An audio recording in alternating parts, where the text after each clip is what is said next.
Welcome everyone to the channel. Jujutsu Kaisen just arguably got its most shocking reveal. This was so unexpected that I don't think a single person predicted that this was going to happen.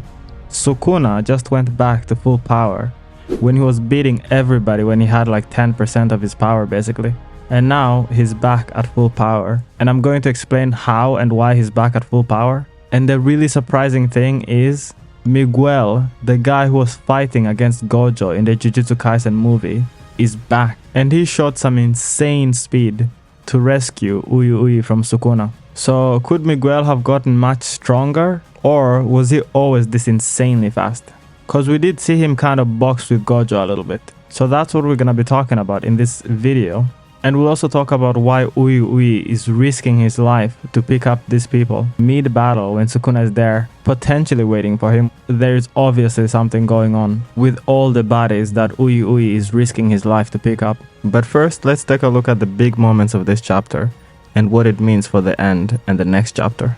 So obviously in this chapter, it was explained to us how Kusakabe's simple domain works and why it's so broken that it's almost like an actual domain.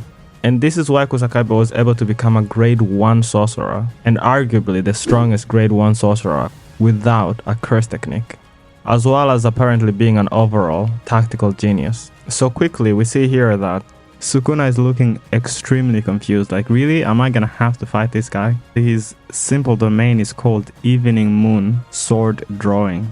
And apparently Sukuna really is confused. He recognizes the technique, but he can't really understand why Kusakabe is using it against him, especially since Sukuna can cut you from a distance. So apparently Kusakabe's simple domain is a bit of a special case. Since Kusakabe is one of the better barrier users, his simple domain has a big area, big enough where he can have Sukuna inside the simple domain, not just himself. And inside the domain his cursed energy output is amplified, but Sukuna's technique will get weaker. In my prediction of this chapter, I was saying how Kusakabe is going to have some unique technique that could surprise Sukuna. And so far, it seems like that's exactly what's happening, but let's see what happens. Kusakabe is able to shrug off Sukuna's slashes. He's just able to deflect them or cancel them somehow. And it turns out Kusakabe has a similar technique to some guy from HunterxHunter, where anything that enters his range and this barrier basically he puts up, he will almost automatically just cut it apart. And yeah, like we talked about in the prediction, Sukuna seems to be kind of impressed by Kusakabe's technique and reflexes. It's actually more scary for Kusakabe if he actually impresses Sukuna.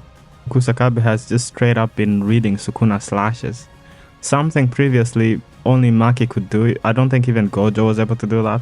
And he's reading sparks of Sukuna's cursed energy and Sukuna's motion and just pure intuition, I guess. Then Sukuna immediately releases another barrage of slashes, and Kusakabe barely survives this time. And then he realizes that Sukuna unleashed his slashes without any motion or telegraph, so he couldn't read it at all. So basically they just appeared out of thin air. And I'm not surprised that a master like Sukuna would be able to completely just adapt to any technique he sees and use his slashes with completely zero telegraph, and that's what Sukuna just did here. And then the chapter goes back to gassing up Kusakabe with more of those flashbacks. Back to the present, Kusakabe is somehow able to sense that Sukuna is about to use the world cutting slash. He's expanding his cursed energy in some way. I'm shocked that Sukuna would need to use the world cutting slash against Kusakabe.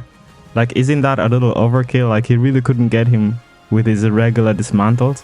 So Sukuna is apparently shocked that Kusakabe is able to sense that Sukuna is going to use his world cutting slash. And Kusakabe just immediately, when he sensed that Sukuna was going to unleash a massive attack, he enlarges his simple domain. And usually in these sword drawing domains, you have to draw people to come inside your domain and then you can cut them up.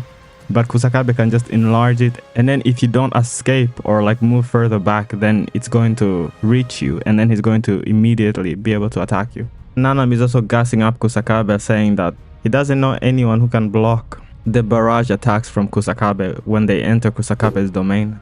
But then Nanami says that he knows a guy who doesn't even need to block, and he's obviously referring to Gojo here, but the thing is, I think Gojo would still need to block because doesn't the simple domain kind of negate infinity?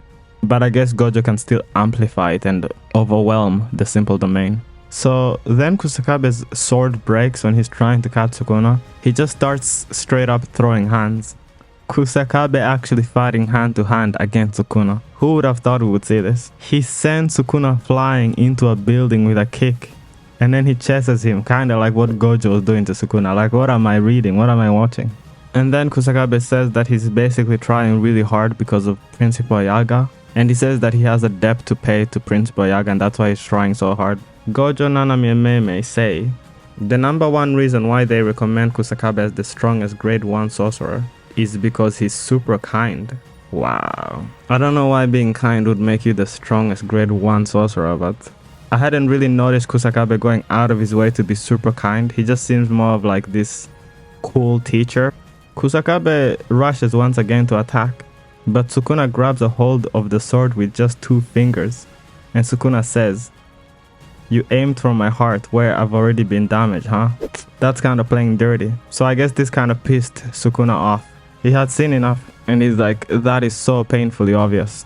Oh my goodness. Here it is. In the very next panel, we see Kusakabe lying on the floor with his chest slashed. Uyuye and Meimei immediately arrive to save Kusakabe, but oh my god, of course Sukuna would catch that boy this time. I can't believe this Uyui little boy thought that he would just keep teleporting in even when there's nobody there to distract Sukuna. And Sukuna is just gonna allow him to keep coming and going. So don't tell me Sukuna is going to one-shot this little boy as well. Come on.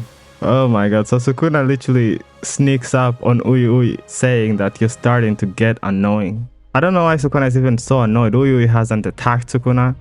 Uyui hasn't even brought back anybody Sukuna has defeated, you know? So basically, Sukuna is just annoyed that Uyui is picking them up. And also, if they weren't being saved, like, it would be pretty weird for Uyui to keep risking his life coming to immediately pick them up.